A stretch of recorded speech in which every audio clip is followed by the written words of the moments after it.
Muy buenas noches para todos, muy buenos días si nos ven en otra parte del mundo. Estamos desde Bogotá, Colombia.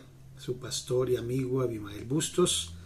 Como siempre, cada semana un capítulo de la Biblia. Y vamos atravesando y recorriendo toda la Biblia. Y ya estamos en Primera de Pedro y hoy es el capítulo 2.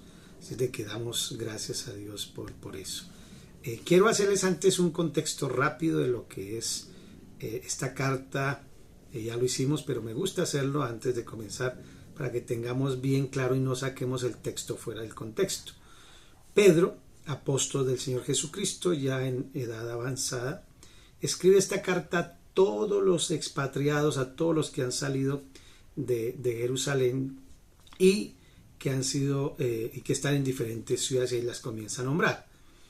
Es una carta que se llama universal porque es para todos, no es específica para un pueblo, para una persona o tal. Entonces, por eso se llama carta universal, una epístola.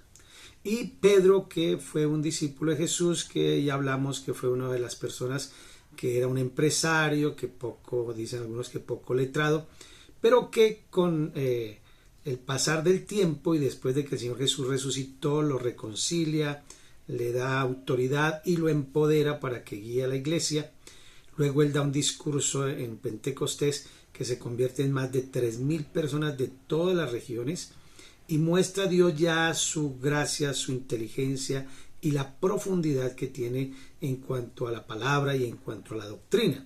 Entonces Pedro aquí habla de doctrina, habla de cómo comportarnos, habla de la moral, habla de las relaciones, de la unidad y de cómo evitar que los falsos profetas y falsos maestros engañen a la iglesia. Es eso, muestra la gloria de Dios, muestra las cualidades de Dios, muestra el poder del evangelio, y todo esto lo está mostrando. Es un tiempo donde Nerón ya parece que es el que está en ese momento y él está persiguiendo a todos, pero especialmente a la iglesia, a los cristianos, porque ellos creían que Jesucristo, o no creemos, que Jesucristo es el amo y Señor nuestro, y en esa época decir que Jesús era el amo era ir en contra del César, porque él era el único amo y Señor. Por eso cuando nosotros nos convertimos a Cristo y el Espíritu Santo entra a morar en nosotros, lo que sucede es que cambiamos de amo. Antes nuestro amo era el mundo, el enemigo, Satanás, los placeres. Ahora nuestro amo es el Señor Jesucristo, guiados por su Espíritu Santo y comprados por nuestro Padre Celestial. Entonces, en ese contexto, las personas estaban siendo perseguidas, las personas estaban siendo asesinadas, había escasez, había una forma de ver a las personas, que hay que tenerlo en cuenta para ver el capítulo de hoy, que los ricos o los que tenían tierras, los feudos, eran personas que tenían su capacidad y eran reconocidos porque eran importantes por su capacidad económica. Y era normal que hubieran entre esos también cristianos que eran feudos, que eran ricos también. Pero también habían esclavos, pero la esclavitud no de pronto no entenderla como nosotros la tenemos en nuestra mente de Hollywood, que es el esclavo tipo americano que trajeron de África, o el esclavo encadenado, el esclavo de ese tipo de esclavos, ¿no? Sino era una forma de servicio, era un servidor, y se le llamaba esclavo porque el amo era dueño de él, de su familia, de su esposa y de todos. Él podía determinar lo que quisiera hacer con él. Esa es una condición. O sea, determinar en qué sentido. Venderlo, dejarlo ir. Era dueño en ese buen sentido.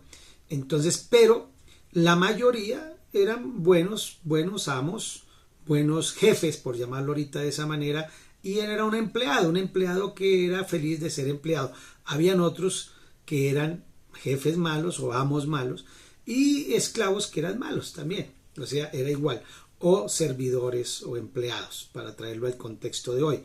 Entonces no era ese esclavo que se tenía amarrado, encadenado, no, era una persona que era un empleado, pero servidor, y él tenía un título sobre esa persona.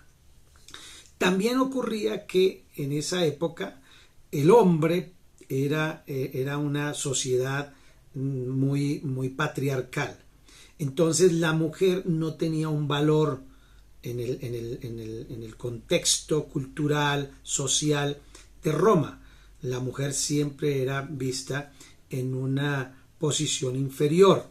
Muchas veces él también podía determinar qué hacer con su esposa, ¿sí? Igual que como hacía con un empleado, un siervo, un esclavo, podía determinar qué hacer con su esposa también.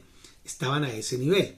Entonces, cuando llega Jesús y coloca a la mujer en una posición normal e igual, y Pablo luego lo ratifica, y aquí Pedro igual, pero como estamos en una sociedad en ese momento donde sucede eso, que el patriarca o el jefe no solamente es jefe y patriarca, sino que también a la mujer no la ven como esa igualdad en cuanto a derechos, en cuanto a las cosas, no existía.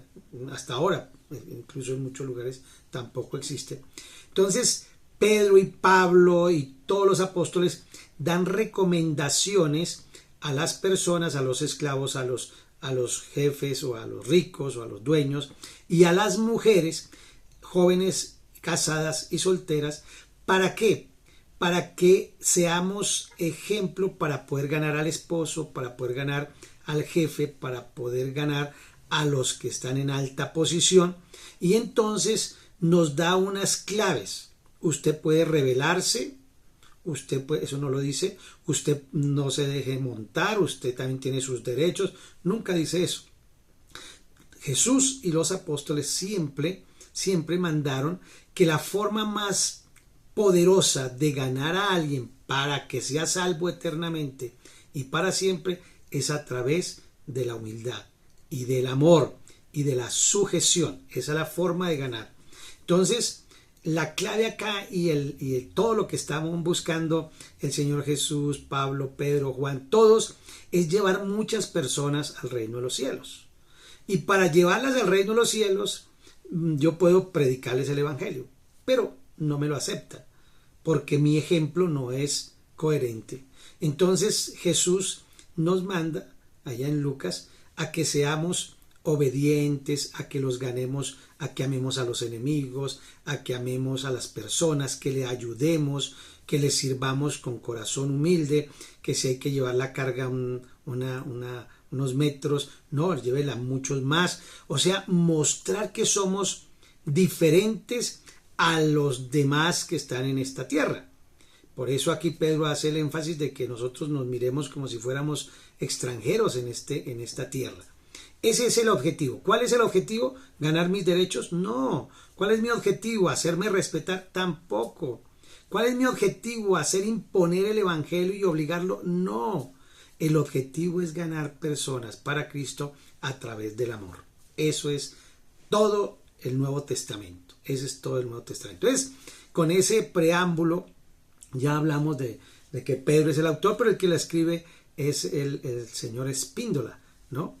Y que para la fecha en que se escribió, el año 60-65, después del nacimiento de Cristo, todavía estaba el templo, acuérdense eso, todavía está el templo, los sacerdotes, todo funcionaba hasta ahora. Sí, todavía no se había quemado el templo ni destruido la ciudad. Entonces, por eso es importante. Entonces, vimos en el primer capítulo de Pedro, entonces el primero que sea, primera de Pedro, el 1 al 3, ¿no? Que dice: bendito el Dios y Padre de nuestro Señor Jesucristo, que según su grande misericordia nos hizo renacer para una esperanza. Y hablamos de la esperanza, que era el renacimiento, que no es lo mismo que transformación, cambios, moral buena, no. Es nacer de nuevo. Y la esperanza, que no la debíamos poner en las cosas, las circunstancias, sino en Jesús, en Dios. Y hablábamos entonces también de que en 1 Pedro 2:9, mas vosotros sois linaje escogido, real sacerdocio, nación santa, pueblo adquirido por Dios. ¿Para qué? Mire cuál es el propósito: anunciar las virtudes de aquel que nos llamó, sea de Jesucristo. Es para eso. Ese es el propósito tuyo y mío. En Primera de Pedro 2, ahora sí, 2:4, habla sobre Él llevó Él mismo nuestros pecados en su cuerpo y tal. Y de todo eso entonces vamos a estar hablando acá, ¿no? Eso es lo que queremos mostrar. Muy bien, vamos a ir entonces a la palabra con Primera de Pedro 2, capítulo 2, versículo 1. Y yo voy a leer esta versión que está acá, que es, creo que es la Biblia de las Américas. Dice: por tanto, desechando toda malicia, ya como sabemos lo que hablamos en el capítulo 1, y todo engaño, hipocresía, envidias y toda difamación, deseemos como niños recién nacidos la leche pura de la palabra. La leche pura de la palabra. ¿Para qué? ¿Para qué deseamos la leche pura de la palabra? Para que por ella crezcamos para salvación. Miremos acá cómo lo dice. Dice: por lo tanto, desháganse de toda la mala conducta, acaben con todo engaño, hipocresía, celos y toda clase de comentarios hirientes. Como bebés recién nacidos, deseen con ganas la leche espiritual pura para que crezcan a una experiencia plena de salvación. Pidan a gritos ese alimento nutritivo ahora que han probado la bondad del Señor. Y esos son los 3 primeros versículos. ¿Cómo la ven? Esos 3 primeros versículos ya nos dan mucho de qué hablar, mucho de qué comentar. Y quiero comenzar con esto. Hablamos de que Simón Pedro, y aquí se pone ese nombre, Simón Pedro, quizás Simón Pedro, él tenía la idea de cómo poder ayudar a todas estas personas que estaban en esa situación tan difícil. Y por eso él comienza diciendo: por lo tanto, desháganse de toda mala conducta. Y digamos que uno puede ir nosotros usamos en el ministerio algo que es: yo me encargo de hacer lo mío y Dios se encarga de hacer lo suyo. En el Ministerio de Finanzas con Propósito hablamos: Dios hace lo suyo y yo me preocupo por hacer lo mío. No se preocupe por lo que Dios tiene que hacer. Él sabe, Él no es olvidadizo. Él sabe que tiene que hacer. Él sabe que tiene que cuidar, proteger, dar, tal. Ahora, para Él poderlo hacer, usted haga lo suyo. ¿Cuál es mi trabajo? Entonces, aquí el trabajo que nos toca a nosotros es ese. El primero, debemos deshacernos, desechar y quitar de nosotros, ¿no?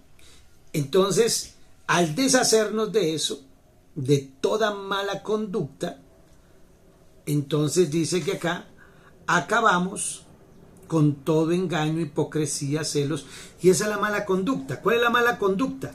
Los celos, los engaños, las hipocresías. Eso es lo que es la mala conducta, no es otra cosa. ¿Para qué? Si acabamos con esa mala conducta, ser hirientes, entonces ahora sí, si acabamos con eso, debemos desear ¿qué? La leche, la palabra. Mire, la palabra de Dios, lo que estamos haciendo cada 8 días, de estudiarla concienzudamente, verso a verso, capítulo a capítulo, esa palabra es la que sana, la que libera, la que restaura, la que da vida, la que nos nutre. Si yo no lo hago todos los días, es igual que si usted no hubiera desayunado, almorzado y comido. Debemos hacerlo. ¿Por qué? Porque es la que nos nutre, es la que nos da la fortaleza, la vida. Entonces debemos hacer. Y desead como niños recién nacidos la leche espiritual. Entonces la palabra deseada es fuerte. Esa es una palabra muy profunda, ¿no? Un niño recién nacido, bueno, yo tengo ahorita mis nietos y yo los veo a ellos cuando empiezan a llorar, es que es desesperante. Le toca dejar de hacer lo que esté haciendo por ir a atender y darle el alimento al niño. Y así es lo que tipifica Pedro, de que nosotros debemos hacerlo. Nosotros debemos anhelar, llorar por ese alimento, por esa leche nutritiva, por esos calostros que nos da Dios a través de su palabra. Entonces, un niño desea que con solo gritar, solo llorar, ya la mamá entiende qué es lo que debe darle, porque ese recién nacido tiene el anhelo instintivo por la leche, ni siquiera es porque le guste, es porque necesita. Y lo hace porque es inteligente, no, porque es la parte instintiva. Así debe ser nuestra vida espiritual. Instintivamente debemos anhelar esa leche. No tiene que decir debo desear, no. Simplemente es algo que nace. Cuando tú tienes una relación con Dios, dice ahí la palabra, tienes hambre y sed de la palabra. Es otra expresión que hay, ¿no? Hambre y sed de la palabra, o sea, hambre y sed. La palabra tiene muchas formas de mostrar en la Biblia, que habla sobre alimentarse de la palabra. Jesús da muchos ejemplos. Yo soy el agua de vida, el que viene a mí nunca más tendrá sed. Siempre habla de suplir una necesidad, y esa necesidad realmente, cuando tú recibes al Espíritu Santo, tú tienes un ser interno que nace, y ese ser interno que nace necesita. Pero mire que aquí dice que desea como niños, no porque seamos niños, porque usted ya puede tener en el Evangelio muchos años, pero debemos desearla como si todavía fuéramos niños, y anhelar que ese alimento todos los días. Una persona que no lee la Biblia, que no intima con Dios y se va a trabajar o a estudiar, es como si se hubiera ido mal vestido, se hubiera puesto la ropa al revés, o de pronto salió hasta sin ropa. Porque esa es la forma de sentirnos seguros, protegidos, amados y bien presentados. Entonces, por favor, nunca jamás trate. Ahora, eso no puede volverse algo religioso. Simplemente tiene que ser algo que es natural, algo que nace de nosotros, algo que es instintivo. Yo no puedo salir sin por lo menos arrodillarme un minutito y dar gracias. Por más afán, porque suceden cosas también. Puede suceder que ocurrió algo y me toca salir corriendo. Bueno, eso es una excepción, pero es la regla, es la excepción a la regla. Pero lo natural, lo instintivo debe ser que tú todas las mañanas, especialmente en la madrugada, como Jesús nos enseñó, deberíamos tener un tiempo con Dios.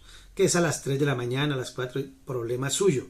Ojalá, y lo recomendable es que no haya ruidos, no haya interrupción, no haya celular, no haya nada de eso, porque si no, no vas a poder tener una intimidad con Dios, ¿ok? Pero cada uno lo hace como quiera. Algunos dicen, yo pastor prefiero hacerlo en la noche. Está bien, hágalo, pero debes hacerlo. Y todo el día meditando en su mente y balbuceando la palabra, ya sea hablando la palabra, meditándola o en lenguas, en el espíritu. O sea, eso es algo. Desear como niño, o sea, desesperadamente. Un niño, lo veo a mis hijas, a mis hijos que están amamantando, y el niño aguanta, no sé, creo que son 2 horas máximo, y eso empieza a llorar desesperado y toca. Entonces así es. Incluso en alguna parte de la Biblia se habla de que Jesús es Dios, es como una mamá que amamanta a sus hijos y les da del pecho a beber su alimento. Eso es, así debemos anhelarla. Y si un niño no puede vivir 2 horas sin alimento, pues nosotros por lo menos una vez al día, ¿no? Que tuviéramos ese alimento es correcto. De hecho, pienso comenzar a hacer el estudio ahora 2 veces a la semana, para los que quieran, lógicamente, para poder avanzar un poquito más. Entonces vamos a tener 2 estudios. El de los jueves, que siempre lo hacemos, seguimos ahí en el libro que damos, pero vamos a comenzar también el Antiguo Testamento, y vamos a hacerlo simultáneamente para poder ir avanzando en ambos. Entonces los que quieran, con mucho gusto estamos ahí. ¿Para qué? ¿Para qué nos alimentamos? Yo me alimento para que mi cuerpo esté bien, no se enferme y pueda crecer. Imagínese usted, es un niño de 2 añitos o 3 añitos, ¿para qué lo alimentan? ¿Para qué hace ejercicio? ¿Para qué come? ¿Para qué? Pues para crecer. para poder crecer sano y fuerte, como dice la propaganda. Entonces los niños recién nacidos necesitan que crecer para que por ella podamos crecer. Mire que usted no crece espiritualmente por una oración, por una unción, por una visitación espiritual. Eso es hermoso, claro que sí. Es hermoso que venga el Espíritu Santo y nos llene y nos haga sentir cosas maravillosas, sí, pero eso no te hace crecer. De hecho, en ese tipo de experiencias puede, si la persona no tiene un conocimiento o ha profundizado en la palabra o la estudia todos los días, puede caer en una falsa doctrina porque piensa que ahora puede interpretar la Biblia como quiere y de ahí nacen muchas sectas y muchas cosas. Entonces hay que tener mucho cuidado. Entonces, ¿quiénes son los niños recién nacidos? En ese sentido, todos somos niños recién nacidos, todos hemos así tenga la edad que usted tenga en el cristianismo, usted debe anhelar, no es que sea un niño espiritual, sino que debe anhelar. Recuerde que Pablo dice, no les puedo hablar como adultos, me toca hablarles como a niños. Ahí era un regaño, porque ellos no maduraron espiritualmente. ¿Y por qué no maduraban? Porque no escudriñaban la palabra. Entonces, mire cómo después de eso, desechando toda malicia, engaño, hipocresía, envidias y todas las detracciones, dice acá, ¿cierto? Esto describe pues al corazón que recibe la palabra, comienza a hacer desechar toda la hipocresía, el engaño, todo ese tipo de cosas las empieza a que huyan. A medida que yo me alimento, eso es como un vaso, que usted lo tiene lleno de suciedad y coja una jarra y empiece a echar agua. Esa jarra echa agua y va expulsando la otra hasta que queda limpia. Así es la palabra de Dios, así es la llenura del Espíritu Santo. Cuando hablamos de la llenura del Espíritu Santo, hay dos formas de entenderlo. Una es que el Espíritu Santo me suple y yo siento un éxtasis hermoso. Está bien, vuelvo y digo, eso es bueno, no es malo. Y sirve una unción para sanar, para una palabra profética, para expulsar demonios, no sé, bueno. Pero eso no te hace crecer. Entonces, la llenura que realmente se está refiriendo acá es a leer, meditar, escudriñar, conversar con el Espíritu Santo sobre lo que estamos leyendo. Esa es. Toda la palabra, recuerde que el Antiguo Testamento, toda habla de Jesús, toda el Antiguo Testamento. Entonces, cuando usted escudriña el Antiguo Testamento, tiene que estar buscando de qué habla de Jesús, cómo habla de Jesús, qué va a suceder con Jesús, el Mesías, el Yeshua HaMashiach, todas esas cosas que habla de Jesús y de lo que vendrá para Él, y de lo que Él será, y de la iglesia, y de todo eso. Eso es lo que habla el Antiguo Testamento. Entonces, cuando escudriña las escrituras antiguas, estás escudriñando de lo que iba a suceder con Jesús y que ya sucedió. Entonces, ¿nos sirve para qué? Para confirmar lo que ya sucedió, que Él vino a este mundo, vino como ser humano siendo Dios, que se entregó voluntariamente, a Él nadie lo mató. Él lo quisieron matar muchas veces y no pudieron. Tuvo que Él entregarse para que lo pudieran asesinar. Pero lo hizo a propósito para poder llevar en su cuerpo todos los pecados de todo el mundo, morir, y con Él morimos nosotros los que hemos creído y resucitamos con Él y estamos sentados junto con Él en lugares celestiales. Ese es el contexto. Entonces, todo el Antiguo Testamento habla de eso. Si usted va a leer el Antiguo Testamento, tiene que leerlo con esa vista, con ese entendimiento y con esa interpretación y con ese contexto. O si no, usted termina siendo una secta. Termina haciendo cosas, matando animalitos, sacrificando, guardando días, haciendo fiestas raras. No. Todo eso representa a Jesús y lo que Él ya hizo y lo que hará. ¿Ok? Entonces, la palabra detracciones, para que algunos que de pronto no, el significado es más como de decir algo y arrepentirse, o sea, el chisme, porque dijo algo que no era correcto, inventó, entonces se tiene que detractar, ¿no? Entonces son cosas dolorosas que se usan en ese lenguaje profano y sucio.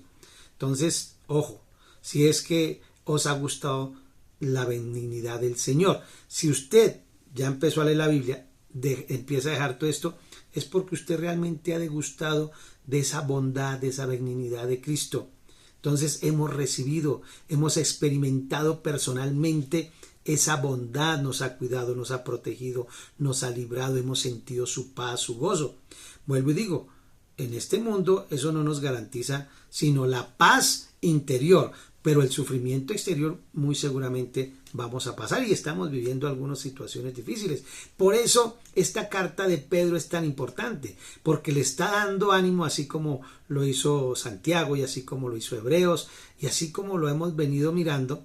Todo esto nos ha traído es ánimo, porque estamos siendo perseguidos. De pronto ahorita usted dice, no es tan difícil, pero no sé usted en qué país esté, pero en muchos países las leyes, la forma de persecución y todo está fuerte y va a ser más fuerte, porque eso lo anunció el Señor, que incluso iba a ser tan fuerte que todo el que dijera que era cristiano lo iban a meter a la cárcel o a matar. Eso va a volver a suceder. Incluso el papá entregará al hijo y el hijo entregará al papá para que le den beneficios. ¿Por qué? Porque aunque la Biblia trae libertad, para los que gobiernan el mundo no les conviene, ¿ok? Entonces, así que esa es la. Entonces, hay un legado que es a Jesús. Y viene entonces la parte del 4 al 5. Voy a leerlo en esta versión para que tengamos las dos. Esta es la nueva traducción viviente. Y dice así, del 4 al 5. Ahora ustedes se acercan a Cristo, quien es la piedra viva principal del templo de Dios. La gente lo rechazó, pero Dios lo eligió para darle gran honra.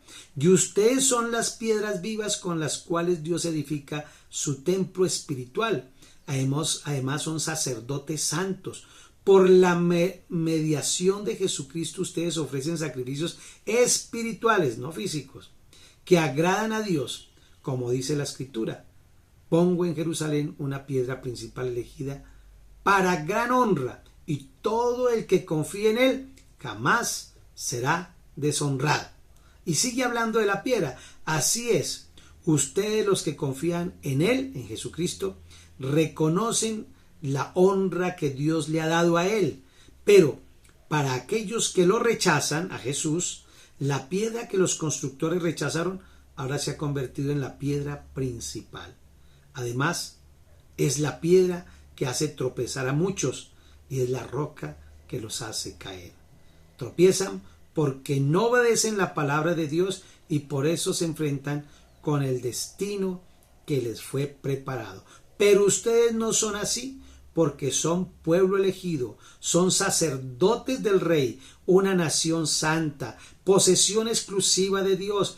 Por eso pueden mostrar a otros la bondad de Dios, pues Él os ha llamado a salir de la oscuridad y entrar en la luz maravillosa. Ahí vamos a dejarlo para no hasta el 9. Entonces, aquí ya empieza a hablar de ese legado, de lo que Jesús nos dejó como enseñanza, como principio y la forma de cómo podemos nosotros ser luz, ser esas piedras vivas.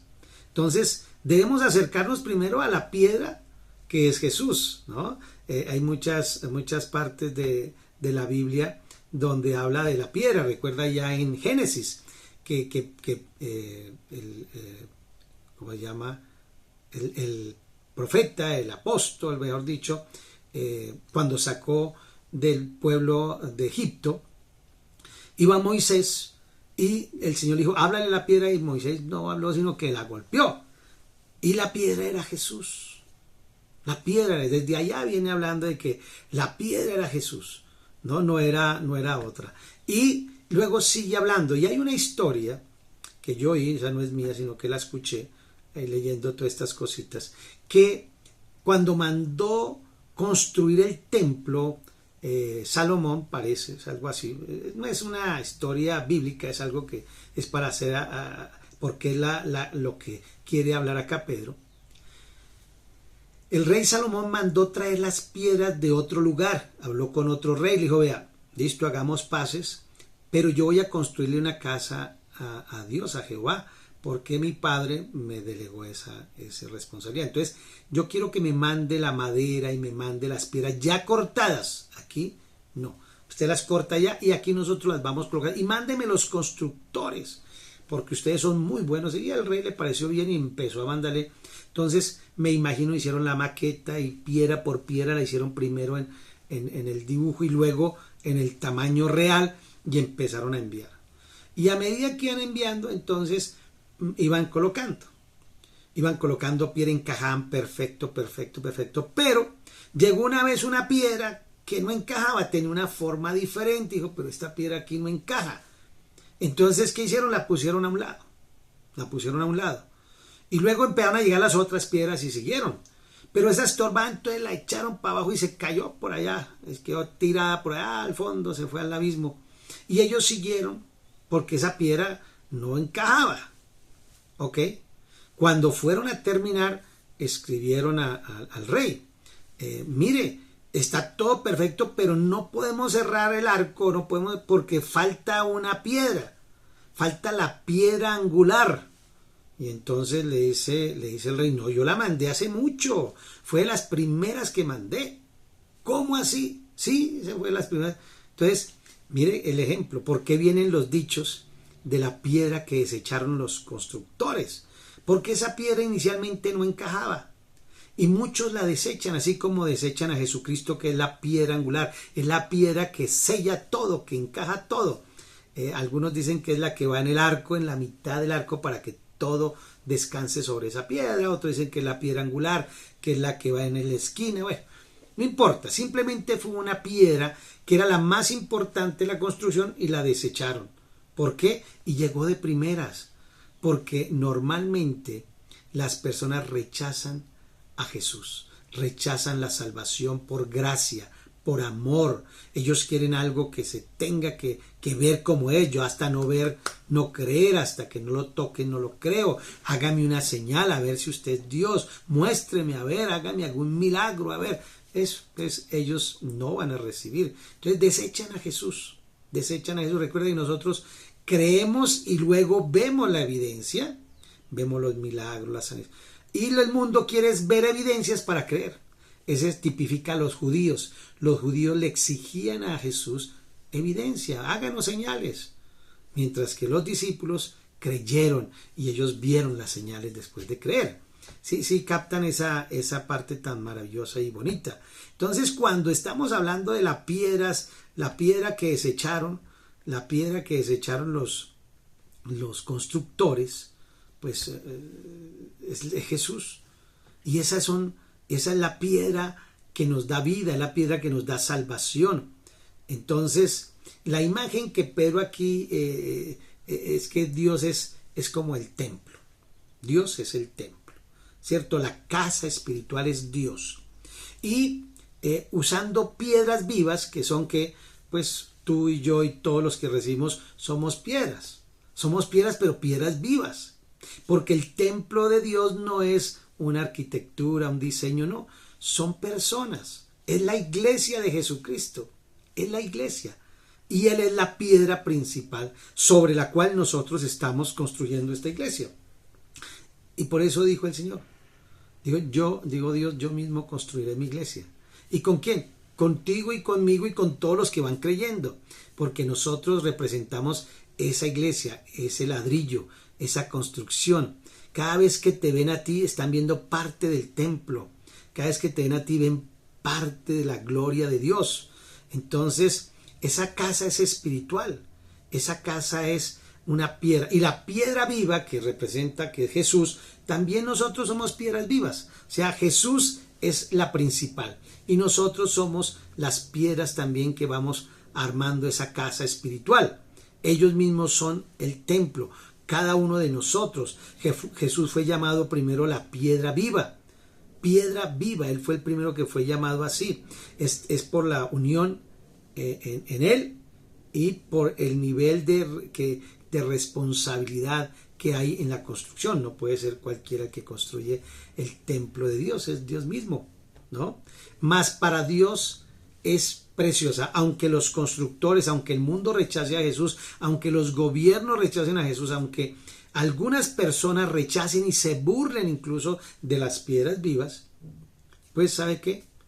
Para Dios es piedras preciosas. Tú eres una piedra preciosa.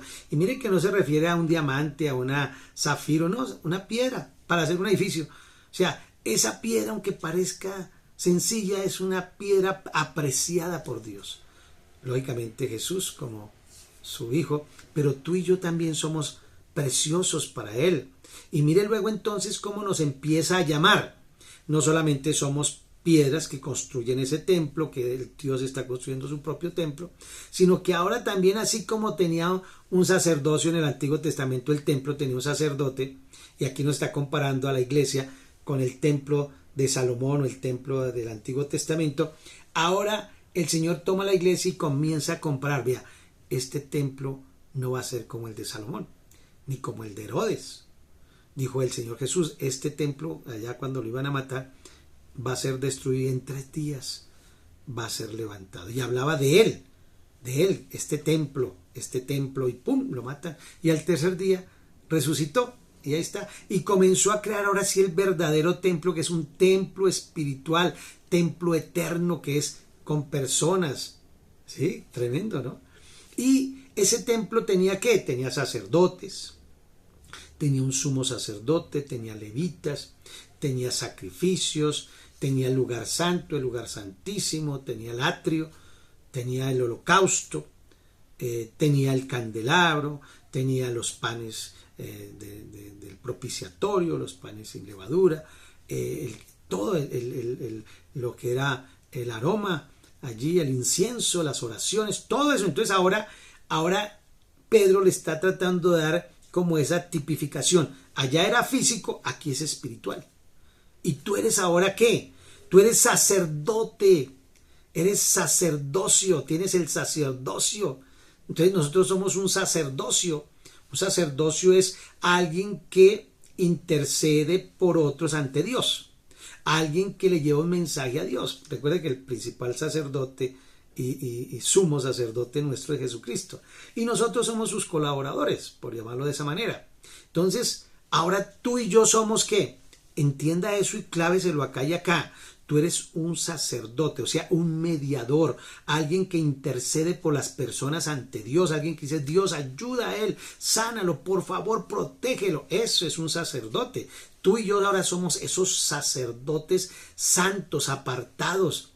Y así como también hay sacrificios, asimismo los cristianos ofrecemos sacrificios. Allá era un cabrito, una chivita, una palomita, y se sacrificaba un ternero, Ahora, ¿cuál es ese sacrificio? Son sacrificios espirituales aceptables a Dios. Y usted diría, entonces, ¿debo sacrificarme yo, hacer lo que hizo Jesús? No, lo que hizo Jesús es único. Nosotros no tenemos que sufrir nada de lo que sufrió Jesús para salvar. No, Él ya lo hizo. Si nosotros sufrimos es porque ahora sufrimos, pero por la persecución, pero no para salvar a nadie, ni tenemos que parecernos en el sufrimiento a Cristo, no. Sufrimos y sufrimos con agrado porque nos persiguen por amar a Cristo, ¿cierto? Entonces ese sacerdocio santo, el sacerdote se convierte en un sacerdote de Dios. Él no necesita ningún mediador, recuerde, excepto a Jesucristo. Ya no puede haber una élite de sacerdotes, ahora como soy sacerdote, entonces me las voy a dar. No, ese privilegio, ese privilegio es solamente lo que hacía el sacerdote, ahora lo hace Jesús, que es el único mediador entre Dios y los hombres. Pero nosotros como sacerdotes, ¿qué hacemos entonces?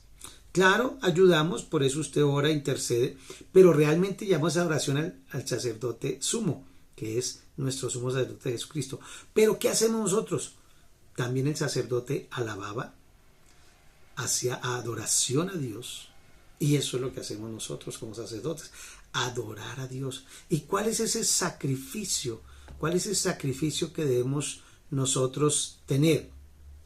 El sacrificio primero es espiritual, o sea, es ser piedras vivas. Ese es el sacrificio. ¿Y qué es una piedra viva? Que a usted lo están mirando, que a usted lo están observando, y allá decía que chismes, murmuraciones, pleitos. Entonces, que usted no esté metido en eso. Ese es el sacrificio. Dejar de juzgar, dejar de condenar, dejar de mentir, dejar de hacer eso. Ahorita Pedro lo empieza a hablar más, porque él es el que nos está formando. Déjese formar. Deje que el Señor haga ese cambio. Usted haga su parte y es, Señor, Yo leo la palabra, tú me limpias y comienzas en mí a poner el querer como el hacer. Esa es la parte bonita. Yo hago mi parte, ¿qué es eso? Dejarme moldear, leer la palabra, escudriñarla, orar, intimar con Dios, y Él hace el cambio en mí y me hace una piedra viva preciosa. Entonces solo podemos vivir como sacerdotes por medio de Jesucristo. Yo no soy un sacerdote independiente. Yo en Cristo hago las veces de sacerdote, o Él en mí, como quieras verlo. Entonces esa autoridad sacerdotal solo es por medio de Jesús. No es que usted y yo sea un sacerdote, entonces yo mando, digo y todas esas cosas. No. Entonces la gloria de la piedra del ángulo que les explicaba yo, que Dios dice que la pongo en Sión. Sión representa la ciudad santa, la Sión, en ese momento Jerusalén, pero nosotros tenemos nuestra Jerusalén celestial. Nuestra Jerusalén es mucho más hermosa, preciosa y pura, es celestial. Esa la tenemos allá, vamos a estar allá. De hecho ya vivimos en ella espiritualmente, físicamente no. Y aquí se refería que Él puso, ¿en dónde? En los israelitas, en el pueblo de Israel puso esa piedra, la rechazaron, lo mataron los romanos. Los judíos no lo creyeron, a ellos vino. Entonces, si nosotros fuéramos edificados en una casa espiritual, no hay duda de quién sería nuestra piedra angular, que es Jesucristo, ¿cierto? Jesús, allá en el Salmo 118 habla de eso, Isaías 28, Daniel 2 y 1 Corintios 10:4 habla de eso mismo, habla de todos bebieron la misma bebida espiritual, hablando de los judíos, porque bebían de la roca espiritual que los seguía, una roca que sigue al pueblo, que es pues nada menos y nada más que Jesucristo. Esa es la roca que los seguía. Entonces, cada vez que hablamos de la roca, Él es la roca, Él es el sacerdote, Él es el Dios, Él es Jesucristo, no es otra persona, no es nadie más. Es Jesús, es nuestro Señor, es Jesús la roca viva, es Jesús de la que bebemos todos los días. Nosotros bebemos agua de una roca que se llama Jesús, pero en el fondo era para tipificar que Él es sólido, que Él es seguro, que Él es firme, que Él no se corre, que Él está ahí siempre para ayudar, para servir. De eso se trata. La roca viva es la gran roca que es Jesucristo. Y para Dios es preciosa, escogida, y el mundo la rechazó, por eso lo mataron. Pero a Él nadie lo mató, Él se entregó para que lo mataran. ¿Ok? Eso quiero que quede bien clarito, porque después empezamos a decir cosas que no tienen nada que ver. Entonces, rechazar a Jesús lo han hecho por todos los siglos. Los judíos mismos, el pueblo que Él se entregó, que Él dio su vida, vino a morir por ellos, lo rechazó. El mundo, los romanos, el gobierno lo rechazó. Los militares lo rechazaron. El pueblo, los gentiles lo rechazaron, aunque los sanó, aunque les hizo milagros, les mostró que Él era el Mesías, no le creyeron. ¿Por qué? Porque les dañaba el negocio religioso de comprar, de vender y tenerlos ahí dando platita siempre. Pero nosotros somos entonces linaje escogido. La parte del lino, creo que viene de ahí, lino era un textil muy fino que no se podía mezclar con nada, era de lo más costoso. Entonces somos linaje, y linaje también viene de herencia, como de familia. Ese es el linaje, ¿cierto? Entonces no venimos de cualquier linaje, sino del linaje de Dios, de Jesucristo. Somos linaje, somos como de apellido. Mi apellido es del Padre, mi apellido es de Jesús. Abimael de Jesús, Abimael del Padre. Ese es su linaje y el mío. O sea, si yo soy de ese linaje celestial, del reino de los cielos, y estoy acá, he nacido acá, pero soy de allá, pues tengo que comportarme como si fuera allá. Entonces, como nunca he estado allá, entonces Dios me da todas estas instrucciones para que pueda vivir aquí como si estuviera allá. ¡Wow! Entonces, ¿somos qué? Linaje, pero no cualquier linaje. Somos linaje escogido. O sea, que había unas familias y Él escogió de esas así como vino haciendo con el pueblo de Israel, ahora escogió fue a una iglesia. Antes era un pueblo, ahora es una iglesia. La iglesia también es un linaje. La iglesia también es un sacerdocio. Y la iglesia también es un pueblo, una nación. Mire lo que era, todo lo que era para Israel. Pueblo, nación y linaje, no, lo rechazaron. Entonces ahora el Señor dijo, no, ahora sean judíos, sean israelitas o no lo sean, el que se venga a construir la iglesia conmigo y sean piedras vivas, lo constituyo ¿en qué? Linaje, ¿cierto? En pueblo, en nación escogida, en sacerdocio. Ahora no importa si es judío o es gentil, o es alemán o colombiano, el que quiera venga aquí, ahora se llama iglesia. La iglesia de Jesucristo, la iglesia que está construyendo con piedras vivas, la novia del Señor, la futura esposa. O sea, ese es un verdadero sacerdocio, ¿no? Somos sacerdotes de una realeza. Jesús es el rey, el reino de los cielos. Nosotros somos sus súbditos, pero somos de ese reino. Entonces somos sacerdotes reales porque somos de un rey. ¡Wow! Entonces entendamos, esa es tu nueva identidad. No eres ahí cualquier cristiano, ahí no, me convertí al Señor, ahí vamos. No, ahora eres linaje escogido, nación santa, real sacerdocio, nación de Dios Altísimo. Eso es pueblo adquirido por Dios. Ese pueblo fue comprado, así como hizo con los israelitas.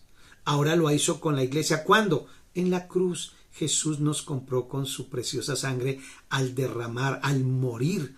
La sangre fue el pago. Y Jesús, al derramar su sangre, el Padre vio que estaba ese pago hecho y aceptó el pago de Jesucristo. Por eso Él lo resucita entre los muertos.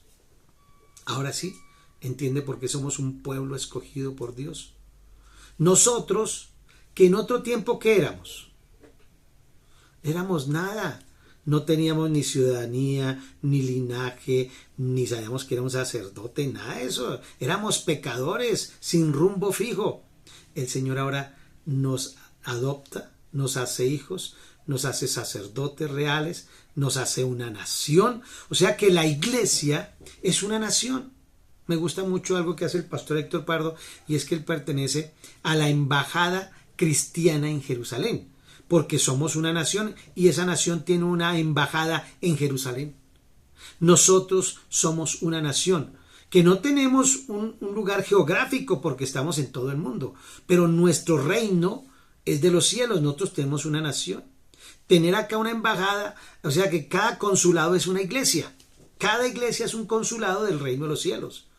Eso es algo maravilloso. ¿Entiende? Porque nosotros, como el embajador, digamos, de Estados Unidos que viene a Colombia, él no se va a portar como el colombiano. Él viene y se comporta como el americano, norteamericano. Hace las cosas, paga su tiempo, se monta allí, se monta acá. Él no va a ser como nosotros. ¿Por qué? Porque él no es de esta nación. Él tiene que comportarse como se comportaría un norteamericano. O un japonés. Viene el embajador de Japón. Ah, no, yo voy a hacer como hacen los colombianos. No. Y así somos nosotros, tenemos que comportarnos como se comportan en el reino de los cielos. Y como nunca hemos estado allá, entonces Jesús vino, nos enseñó, les enseñó a sus apóstoles y ellos nos enseñan a nosotros. Y nosotros le enseñamos a los que van entrando. Entonces, somos no solamente eso, nosotros estábamos alejados, pero que ahora somos ¿qué? Pueblo de Dios, pueblo escogido. Selecciona a Colombia, la selección del reino de los cielos, ¿no?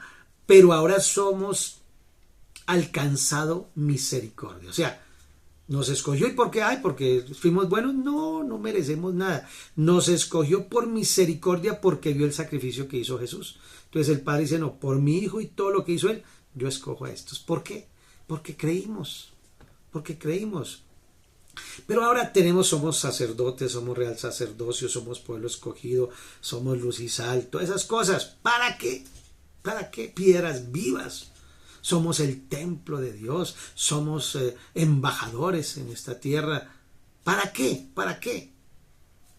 Y dice aquí el versículo, para que anunciemos las virtudes de aquel que nos llamó de las tinieblas a su luz admirable.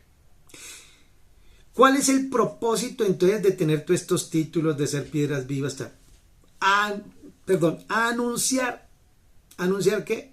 Las virtudes de Jesús, su eterno amor, su deidad, su santidad. Eso, que Él es hombre y Dios, 100% hombre, 100% Dios, que Él se sacrificó, que Él se entregó, que Él dio su vida por los pecadores, que se llevó todo el pecado en su cuerpo para que fuera azotado. Todo eso es lo que tenemos que anunciar, esas virtudes de Él, que siendo el creador, siendo el verbo, el creador, la luz del mundo, se redujo a ser un ser humano. Es anunciar eso. ¡Ah, qué hermoso! Por lo tanto, ahora que somos todo eso, linaje y todas esas cosas, ¿es para qué? Para anunciar.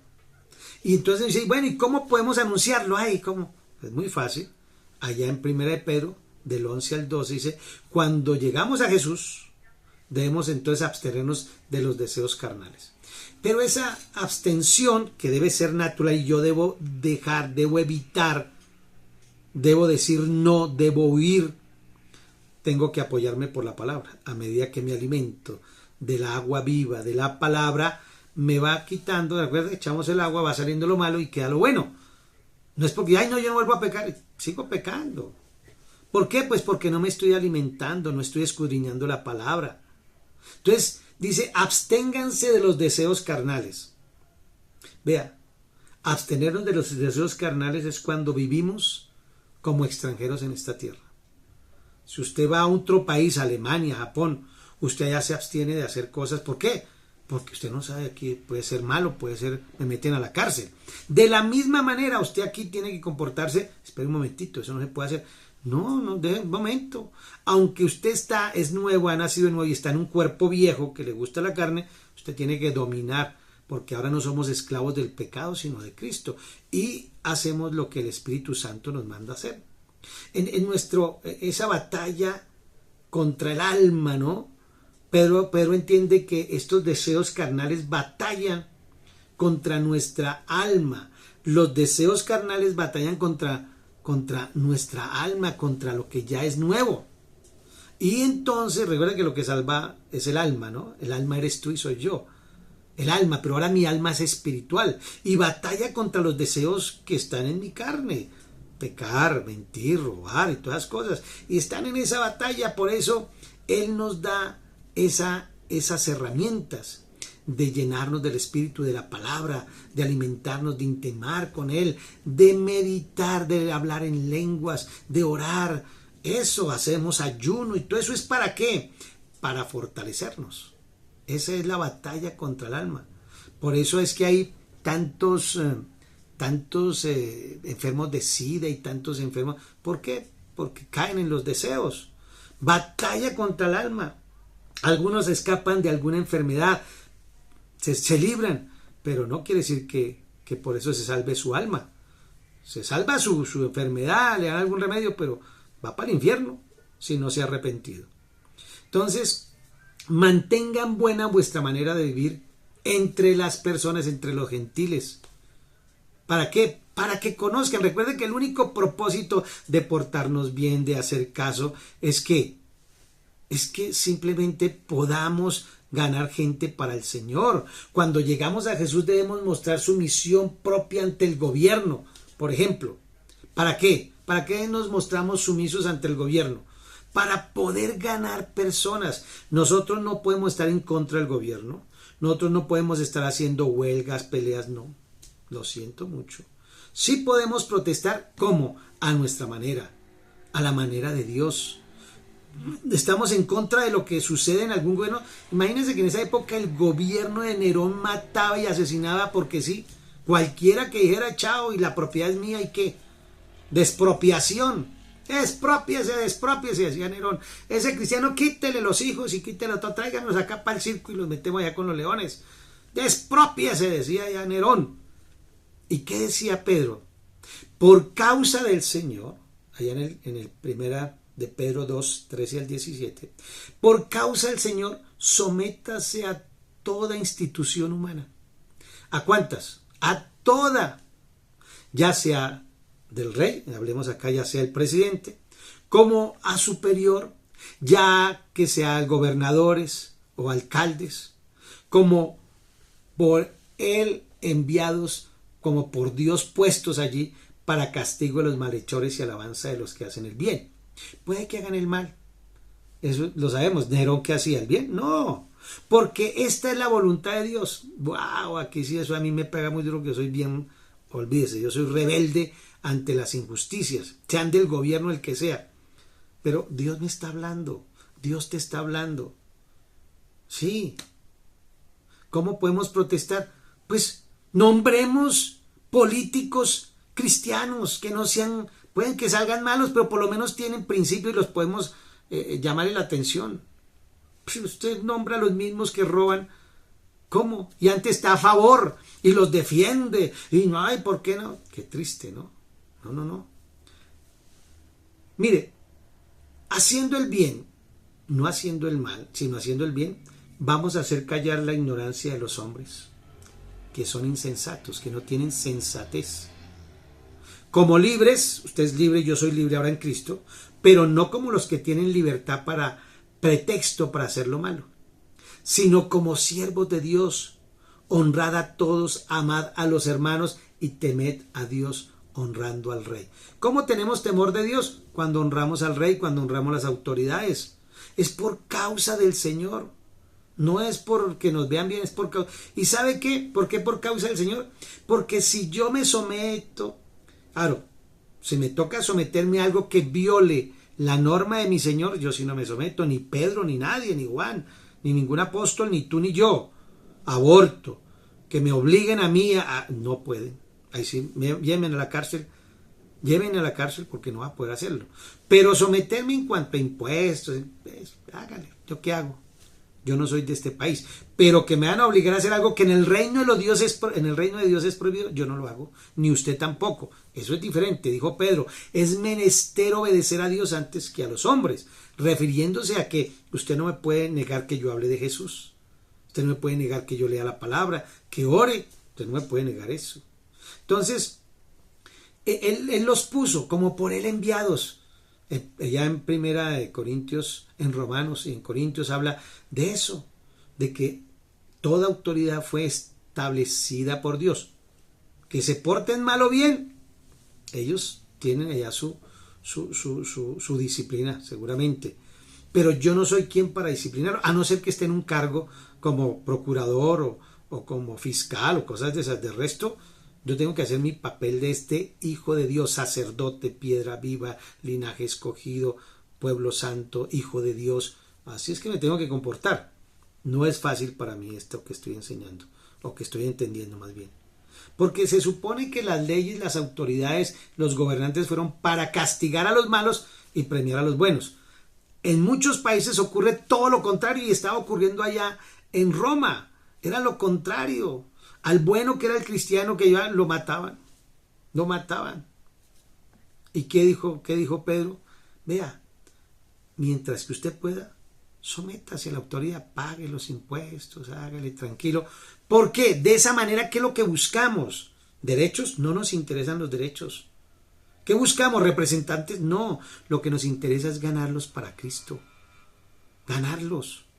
Entonces, cuando llegamos a Jesús debemos de demostrar sumisión propia a nuestros empleados.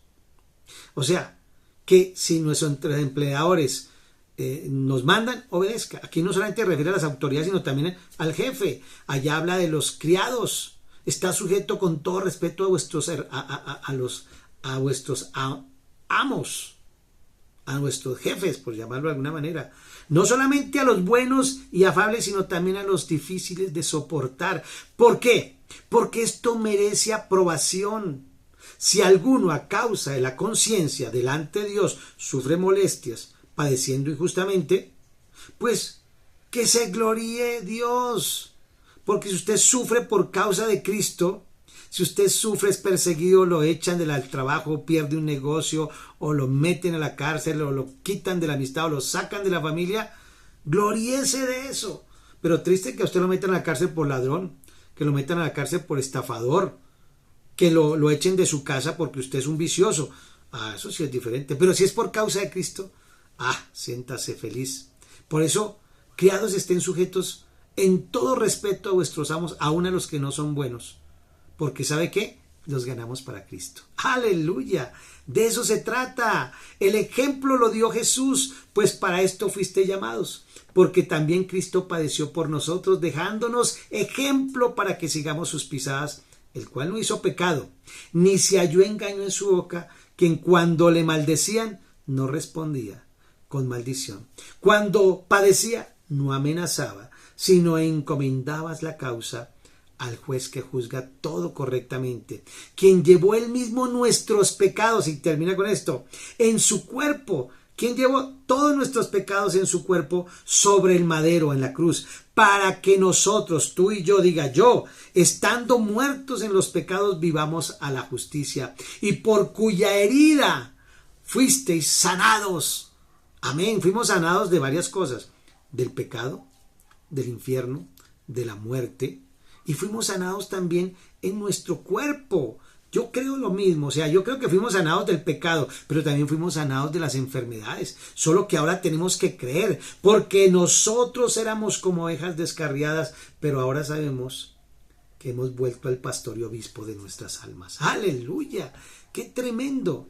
Eso es lo que yo quería, muertos al pecado, en el sentido de que ahora una pasión más grande llena nuestra vida, una pasión por el Señor Jesucristo que es mucho más grande que nuestros propios deseos y pasiones. Por eso, por esa herida, fuimos nosotros salvos. Y ahí en el Salmo 53:5 habla de lo mismo. Él fue herido por nuestros pecados, llevó todo por sus heridas. Pedro lo repite, Isaías lo repite, Pablo lo afirma también. Entonces, claro que incluye también la sanación física. No solamente hay algunas que dice que nos sanó del solo pecado. Nos sanó el pecado. Dios no dice que nos sanó el pecado. Dios dice que nos libró, que nos perdonó los pecados, que los arrojó, que morimos al pecado. No que nos sanó. No, el pecado no se sana. El pecado o se muere o se muere. Yo no puedo sanar el pecado. Yo morí al pecado.